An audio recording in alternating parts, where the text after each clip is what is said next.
जय श्री हरि। जय श्री सत्यनारायण भगवान की जय। मार्गशीर्ष मास की पूर्णिमा का दिन वह शुभ अवसर दिन है जब सत्य और धर्म की ज्योति पूरे जग में फैल जाती है। इस दिन चांदनी केवल रात को ही नहीं बल्कि मनुष्य के जीवन को भी प्रकाशित करती है। कहते हैं जब मनुष्य सत्य मार्ग से भटक जाता है, जब जीवन में दुख, कष्ट, दरिद्रता और असंतोष छा जाता है, तब भगवान स्वयं सत्यनारायण रूप में अवतरित होकर उसे धर्म, सत्य और भक्ति का मार्ग दिखाते हैं। मार्गशीर्ष पूर्णिमा के दिन श्री सत्यनारायण व्रत कथा, वह कथा जो सत्य की महिमा, भक्ति की शक्ति और भगवान की कृपा का अद्भुत संगम है।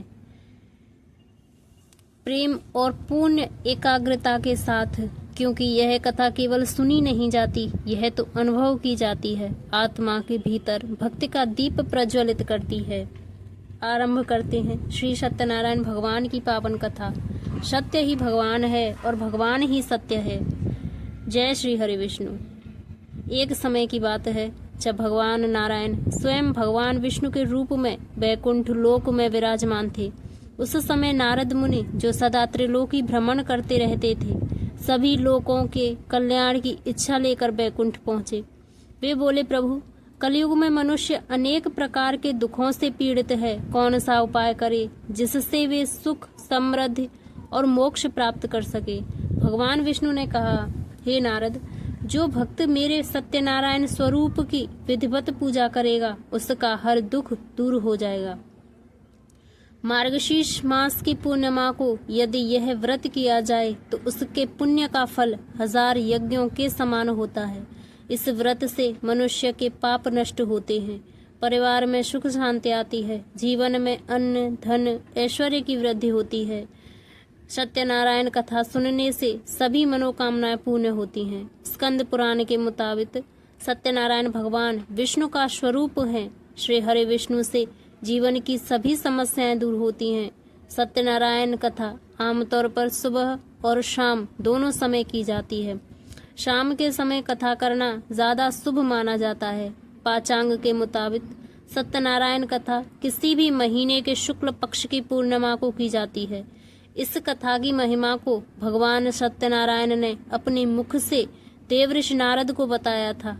पूर्णिमा के दिन इस कथा को सुनने का विशेष महत्व है। कलयुग में इस व्रत कथा को सुनना बहुत प्रभावशाली माना गया है।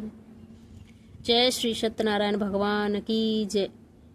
इस दिन भक्त पूर्णिमा व्रत रखकर लक्ष्मी नारायण, श्री सत्यनारायण की पूजा कर सकते हैं। मान्यता है कि ऐसे शुभ दिन पर इस व्रत और कथा से जीवन में कभी भी आर्थिक तंगी या कष्ट नहीं आते हैं।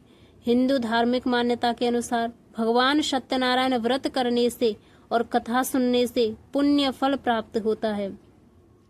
श्री सत्यनारायण पूजा भगवान नारायण का आशीर्वाद लेने के लिए की जाती है, जो भगवान विष्णु के रूपों में से एक है। इस रूप में भगवान को सत्य का अवतार माना जाता है। हालांकि सत्यनारायण पूजा करने के लिए कोई निश्चित दिन नहीं है, लेकिन पूर्णिमा या पूर्णिमा के दौरान इसे करना बेहद शुभ माना जाता है। सत्यनारायण भगवान की व्रत और पौराणिक कथा। पौराणिक कथा के अनुसार एक बार नारद जी ने भगवान विष्णु से कहा, हे भगवान, पृथ्वी पर सभी लोग बहुत दुखी नजर आ रहे हैं, इसका कोई उपाय नहीं है। इस पर भगवान विष्णु ने कहा कि सत्यनारायण का व्रत करने से सबके कष्ट दूर हो जाते हैं। उन्होंने कहा कि जो भी सत्य को ईश्वर समझकर उसकी पूजा करेगा उसके सारे पाप कट जाएंगे और उसे शुभ फल की प्राप्ति होगी। श्री सत्यनारायण कथा प्रथम अध्याय। एक समय की बात है, नैमिषारण्य तीर्थ में शौनक आदि 88,000 ऋषियों ने श्री सूत जी से पूछा, हे प्रभु, इस कलयुग में वेद विद्या रहित मनुष्यों को प्रभु भक्ति किस प्रकार मिल सकती है तथा उनका उद्धार कैसे होगा। हे मुनिश्रेष्ठ, कोई ऐसा तप बताइए जिससे थोड़े समय में ही पुण्य मिले और मनोवांछित फल की मिल जाए। इस प्रकार की कथा सुनने की हम इच्छा रखते हैं। सर्वशास्त्रों के ज्ञाता सूत जी बोले, हे वैष्णवों, मैं पूज्य आप सभी ने प्राणियों के हित की बात पूछी है, इसलिए मैं एक ऐसे श्रेष्ठ व्रत को आप लोगों को बताऊंगा जिसे नारद जी ने लक्ष्मी नारायण जी से पूछा था। लक्ष्मीपति ने मुनिश्रेष्ठ नारद जी से कहा था, आप सब इसे ध्यान से सुनिए। एक समय की बात है, योगी राज नारद जी दूसरों के हित की इच्छा के लिए अनेकों लोकों में घूमते हुए मृत्युलोक में जा पहुंचे। यहाँ उन्होंने अनेक योनियों में जन्मे प्राय सभी मनुष्यों को अपने कर्मों द्वारा अनेक दुखों से पीड़ित देखा। उनका दुख देखकर नारद जी सोचने लगे कि कैसा यत्न किया जाए जिसके करने से निश्चित रूप से मानव के दुखों का अंत हो जाए। इसी विचार पर मनन करते हुए वह विष्णु लोक में गए। वहां वह देवों के ईश भगवान नारायण की स्तुति करने लगे, जिनके हाथों में शंख चक्र गदा और पद्म थे, गले में वरमाला पहने हुए थे। स्तुति करते हुए नारद जी बोले, हे भगवान, आप अत्यंत शक्ति से संपन्न हैं। मन तथा वाणी भी आपकी नहीं पा सकती है। यदि आप मध्य तथा अंत नहीं है, निर्गुण स्वरूप सृष्टि के कारण भक्तों के दुख को दूर करने वाले, आपको मेरा नमस्कार है। नारद जी की स्तुति सुन विष्णु भगवान बोले, हे मुनिश्रेष्ठ, आपके मन में क्या बात है? आप किस काम के लिए पधारे हैं, उसे निसंकोच कहिए। इस पर नारद मुनि बोले कि मृत्यु लोक में अनेक योनियों में जन्मे मनुष्य अपने कर्मों के द्वारा अनेक दुखों से दुखी रहते हैं। हे नाथ, आप मुझ पर दया रखते हुए यह बताइए कि वह मनुष्य थोड़े प्रयास से ही अपने दुखों से कैसे छुटकारा पा सकते हैं।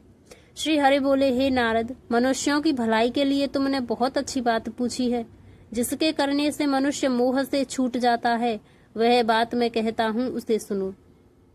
स्वर्ग लोक व मृत्यु लोक दोनों में एक दुर्लभ उत्तम व्रत है जो पुण्य देने वाला है। आज प्रेमवश होकर मैं उसे तुमसे कहता हूँ। श्री सत्यनारायण भगवान का यह व्रत अच्छी तरह विधि पूर्वक करने मनुष्य तुरंत ही यहाँ सुख भोग कर मरने पर मोक्ष पाता है।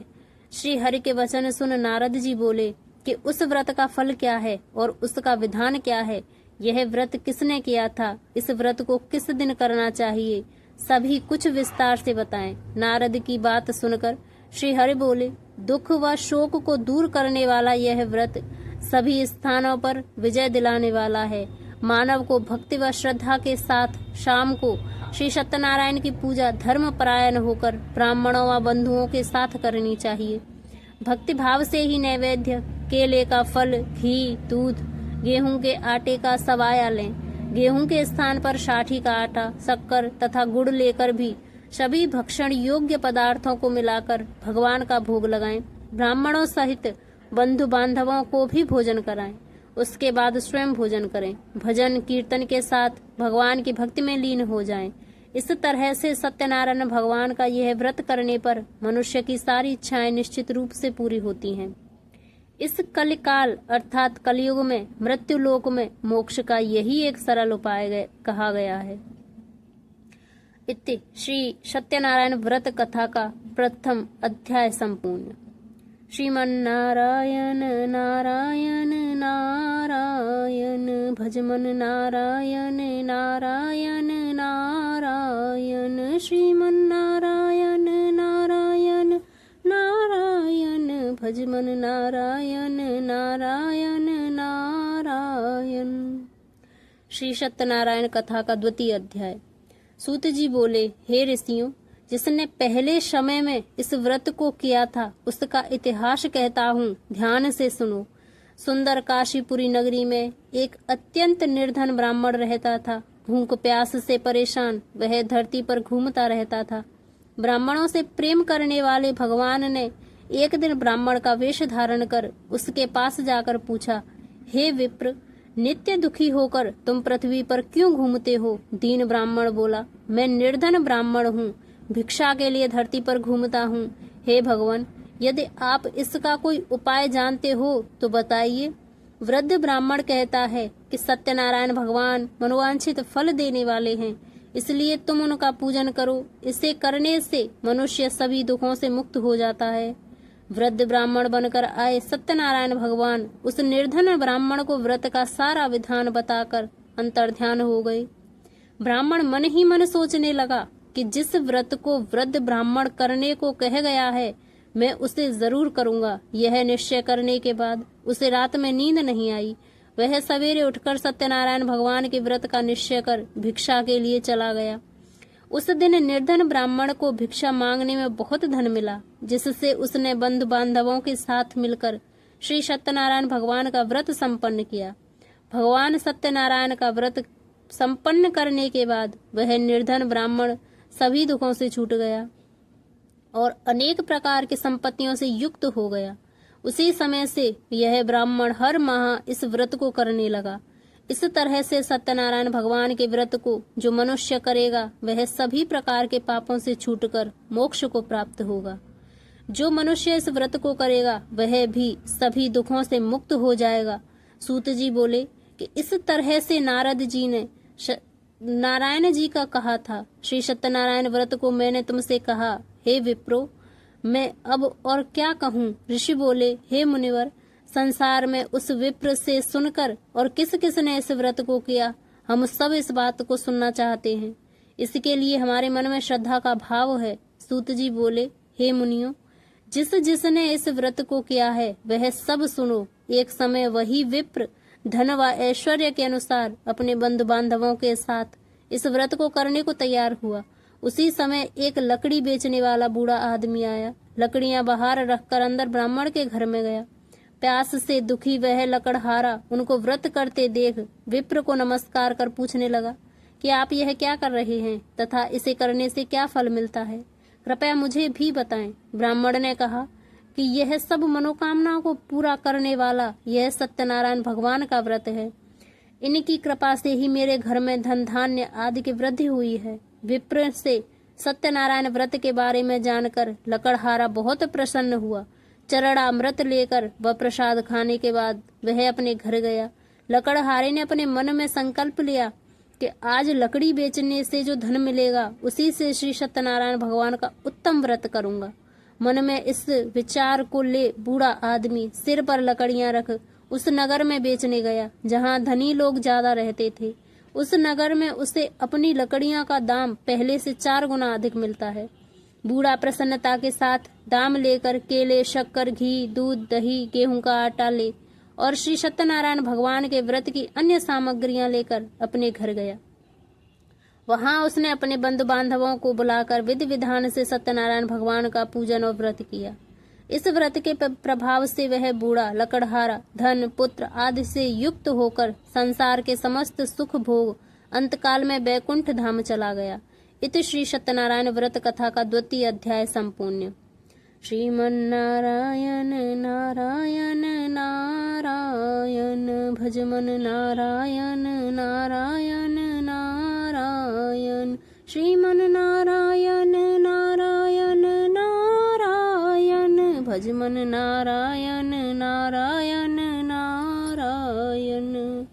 श्री सत्यनारायण भगवान की जय। श्री सत्यनारायण की कथा 3 अध्याय। सूत जी बोले, हे श्रेष्ठ मुनियों, अब आगे की कथा कहता हूँ। पहले समय में उल्कामुल नाम का एक बुद्धिमान राजा था। वह सत्य वक्ता और जितेंद्रिय था। प्रतिदिन देव स्थानों पर जाता, निर्धनों को धन देकर उनके कष्ट दूर करता था।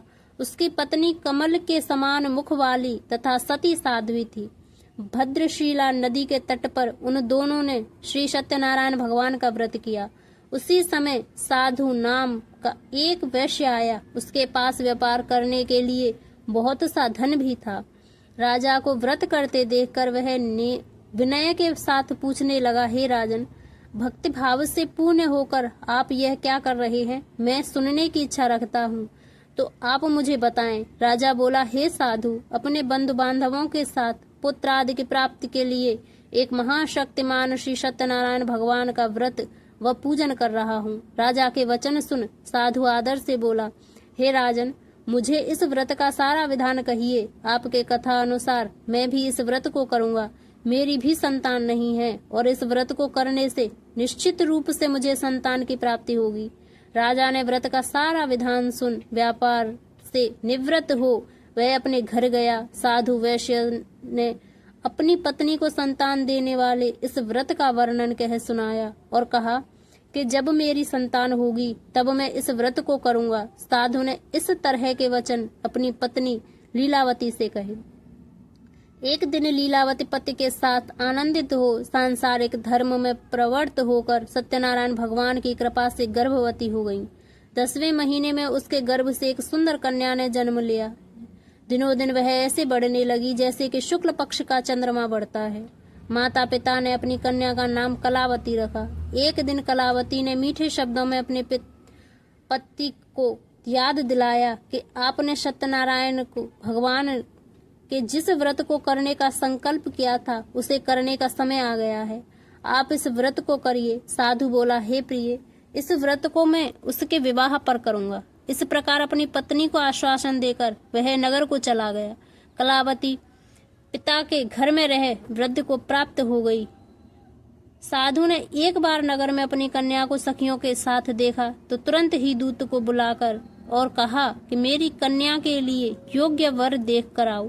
साधु की बात सुनकर दूत कंचन नगर में पहुंचा और वहां देखभाल कर लड़की के सुयोग्य वाणिक पुत्र को ले आया। सुयोग्य लड़के को देख साधु ने कहा, बंधु बांधवों को बुलाकर अपनी पुत्री का विवाह कर दिया।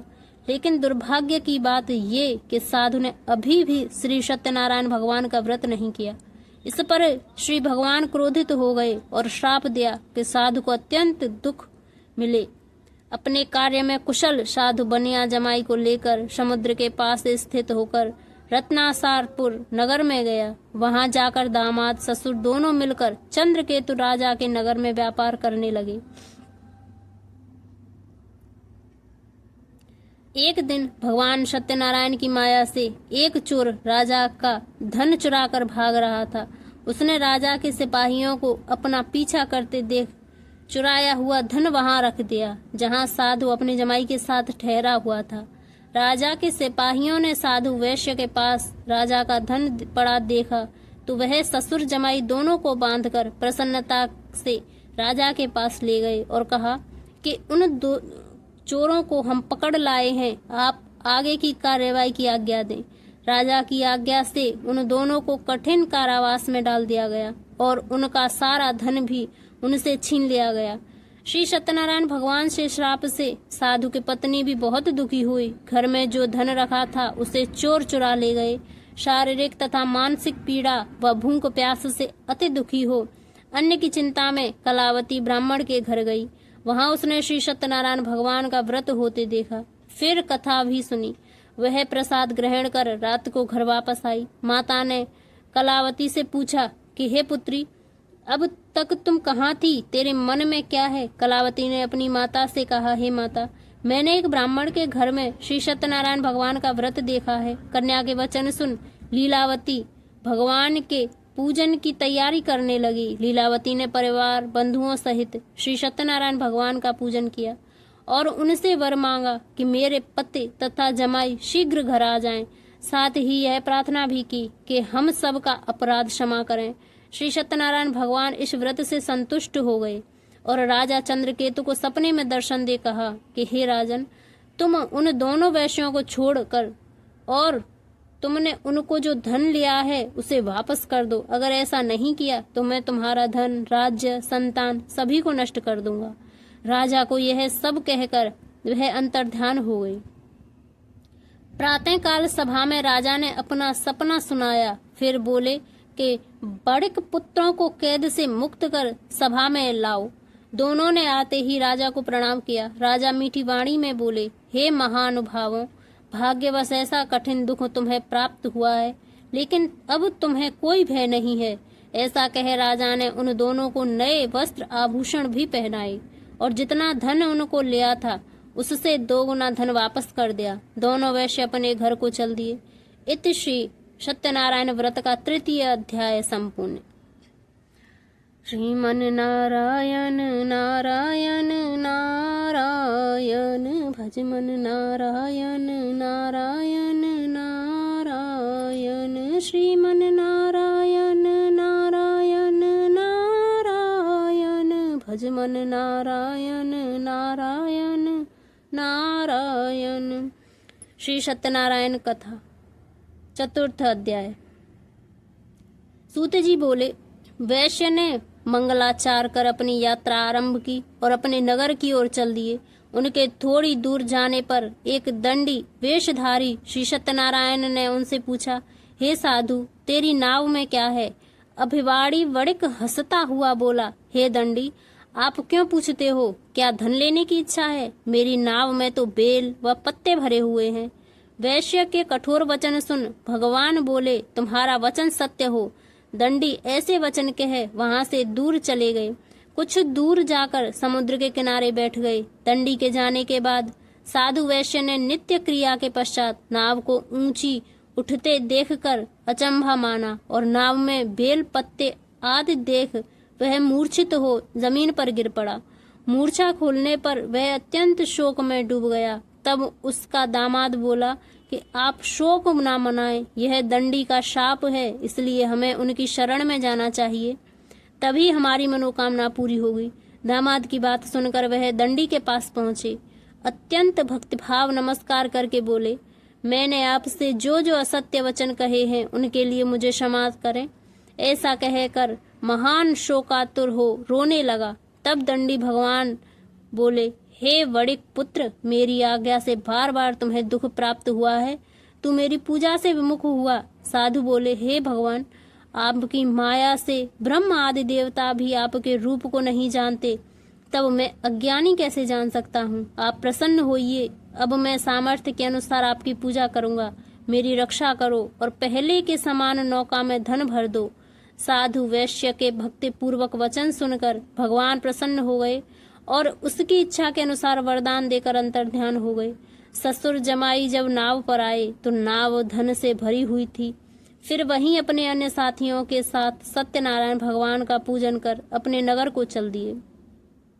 जब नगर के नजदीक पहुंचे तो दूत को घर पर खबर करने के लिए भेज दिया।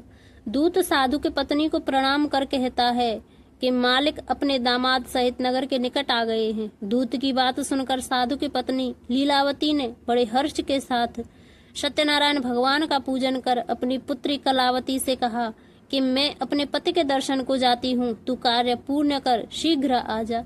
माता के ऐसे वचन सुन कलावती जल्दी से प्रसाद छोड़ अपने पति के पास चली गई। प्रसाद की अवज्ञा के कारण श्री सत्यनारायण भगवान रुष्ट हो गए और नाव सहित उसके पति को पानी में डुबो दिया। कलावती अपने पति को वहां ना पाकर रोती हुई जमीन पर गिर गई। नौका को डूबा हुआ देख वह कन्या को रोता देख साधु दुखी होकर बोला कि हे प्रभु, मुझसे तथा मेरे परिवार से जो भूल हुई है उसे क्षमा करें।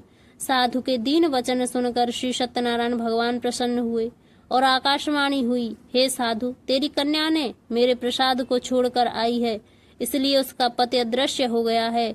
यदि वह घर जाकर प्रसाद खाकर लौटती है तो इसे इसका पति अवश्य मिलेगा। ऐसी आकाशवाणी सुन कलावती घर पहुंचकर प्रसाद खाती है और फिर आकर अपने पति के दर्शन करती है। इसके बाद साधु अपने बंधु बांधवों सहित श्री सत्यनारायण भगवान का विधि विधान से पूजन करता है। इस लोक का सुख भोग कर वह अंत में स्वर्ग जाता है। इति श्री सत्यनारायण भगवान की कथा का चौथा अध्याय संपूर्ण।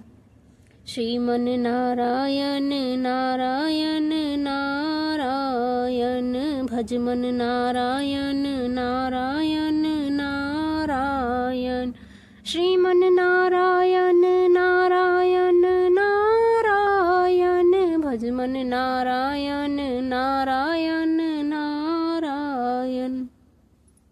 श्री सत्यनारायण भगवान की जय। श्री सत्यनारायण कथा पांचवा अध्याय। सूत जी बोले, हे ऋषियों, मैं और भी एक कथा सुनाता हूँ, उसे ध्यान पूर्वक सुनो।